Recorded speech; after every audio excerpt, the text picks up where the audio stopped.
All right, we're back with another Talking with the Dark Horse. In this one, we're talking about injuries. And we all know Jiu-Jitsu is this amazing martial art.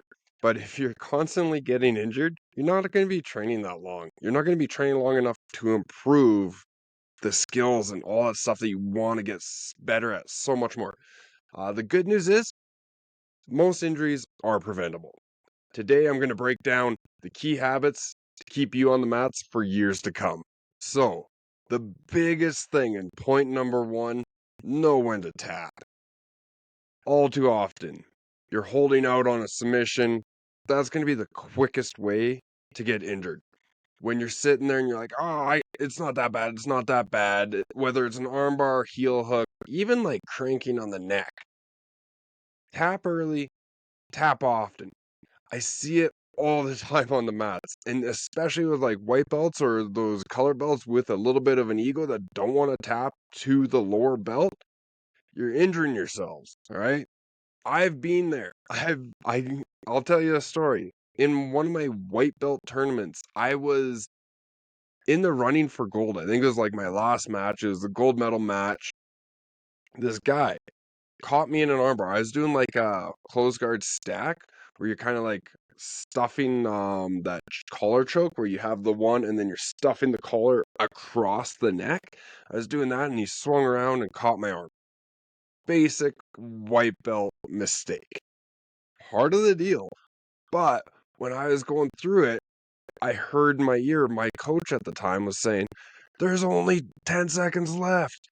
Hold out." I'm sitting there with my arm getting extended, and it was like crazy amounts of pain. We both heard it popping. He wanted that gold medal. I thought that that little piece of tin was worth it. It's not. But due to my mistake and due to my ego and due to hearing this from my coach, I didn't tap. Now I got like a forever injury. I didn't rehab it either. Highly recommend if you're ever injured, rehab that. But now my arm doesn't like fully extend. It sucks. This is a cautionary tale that I tell to all my white belts. I'm like, hey, actually, I tell it to my whole class. I'm like, hey, if you are in this predicament, tap. Tap. It's not worth it. It's not worth a lifelong injury. If you're getting paid to do this kind of stuff, that's on you. That's your livelihood. Okay. So you take that, do with it what you will.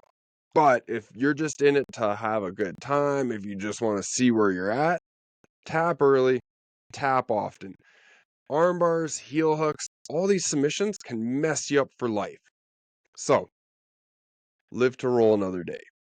Tap early, tap often. Second thing I want to touch on is choose your training partners wisely.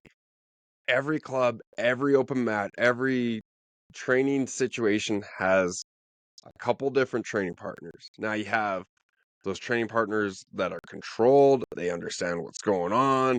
They're not going to be out there to injure you. They're not going to sit there and go, "This is competition." No, they're going to be there, they're going to help you through it. You also have those others that are reckless, that throw up shit that they shouldn't be doing because they don't know how to control it. And they're just like, "I saw this on YouTube. I'm going to try it for my very first time. I'm going to just whip it up." And that's like that flying armbar guy. And you see all these videos on YouTube or Instagram or wherever you watch of the dude knocking themselves out, trying to throw up a flying armbar, flying whatever, or whatever they're trying to do. They just don't have the control. They're reckless. You're going to have to learn the difference. As always, you are able to say no. Say no to roles that you find are going to be dangerous. Say no to rolling partners that have a tendency to get injured or to injure other people. Saying no is a complete sentence. I heard that from Rob Bernacki. I love it. I'm probably just going to steal it. Maybe sometime down the road, I'll forget who told me it. And then I'll just be like, yeah, I definitely came up with it. But say no to those dangerous training partners. And if they're like, "Oh, why?" Let them know. Don't just be like, "Oh," and hide it to yourself. Let them know. Also, talk to your coach. If your coaches don't know, how are they going to help prevent that problem or help that person out with their rolling? They need to know just as much as everyone else. Also, if you see another, this is just a little segue. If you see another like person that you're like they're brand new and you see them going with someone that has a tendency to injure other people without any like regard for anyone else, talk to them. Be like, hey, man, watch who you roll with. If you want to be in this game a long time, make sure that you're picking your training partners wisely. All right. So that's definitely number two. Always, always seek partners who want to roll with like a certain amount of awareness and control. All right. Point three, warm up and cool down effectively and consciously. Now, this is something that I didn't do for years, and I'm sure that my body is like, dude, we could have prevented so many injuries if we did like a decent warm up and a cool down after class, after rolling, after sparring. So, warming up, get some dynamic stretches in, get some dynamic movement in. If you're like there like 5-10 minutes before class, don't just sit there. Start stretching, start warming your body up for the movements at hand, for the exercises that are coming. There's tons of information out there on how to move your body for jujitsu, for grappling, for wrestling. Start warming it up before class. Most jujitsu classes have a short warm up, they jump into anything. Whether you're eco, traditional, whatever it is, start warming your body up before class. All right. Then, on the cool down part, don't just be like, okay, I'm done. Clap your hands, walk out the door after sparring, after a class. Stretch, right? Most places, and I do it myself, we allow like 5-10 minutes of stretching afterwards. I actually run most of them. I'm like, okay, we're doing a stretch to cool or to like cool down, get our body flowing again, all this fun stuff. I stretch after every single class. I do. I'm gonna just admit I straight up stole this stuff from yoga. Like I've went to numerous yoga classes and I steal something from them every single time. I'm like, ooh, I like that stretch. That stretch really works. Whatever one. Like if we're doing a triangle class, we jump into pigeon pose and we hold it for a while just to stretch those hips out. Highly recommend getting those getting stretching in after class. All right. So do both sides of it. And again, I've been for like 8 years of my jujitsu journey, horrible at doing both of these. I've gotten better at both and highly recommend if you're just starting out, start stretching before class and stretch after class. Immediately. Do it. Trust me. It will help you last in this game a lot longer. And my last point. You've heard it everywhere. You've probably heard it throughout multiple sports, multiple coaches, multiple people, multiple personalities on here.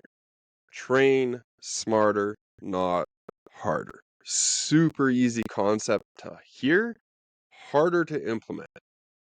One of the biggest things that we see is people are going 100% every single round. It leads to burnout, it leads to injuries, it leads to just horrible, possibly catastrophic stuff that takes you off the mats, that takes you out of training. So training smarter when you're rolling. Don't roll full intensity. Roll consciously thinking, I always have another rep. I always have another rep. I always like personally when I started like going through this, I used to roll quite hard because I was like, oh, if I can roll hard, I can like make it through every single round, and it leads to injuries. It truly does. Train smarter, all right? Take those rolls, slow them down, work on your breathing, work on your escapes, work on controlling your movements rather than spastic movements. Work on controlling your grips, when to grip hard, when to just have a good frame, when to use your bridges. A lot of people are like dead exhausted after a roll, and it's because they're using these movements that make no sense. Make sure that every movement that you have in a roll or trying to consciously think about your movements during a roll make sense. If you are trying to bridge out of a mount, make sure that you have their posts taken away, and then that bridge will be more effective. If you are trying to bridge to get them to react, and then you want to go the other way, make sure that it is an effective bridge and an effective use of your energy. This will prevent so many injuries in different types of rolling, in different types of classes.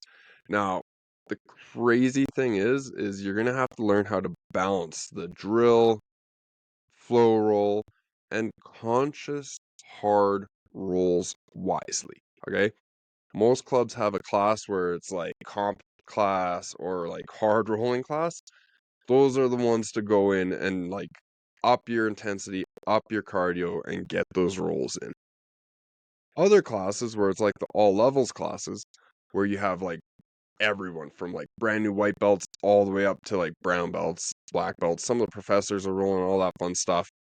Those are the ones that you want to be checking your ego and making sure that you're rolling with conscious effort of energy exertion, right?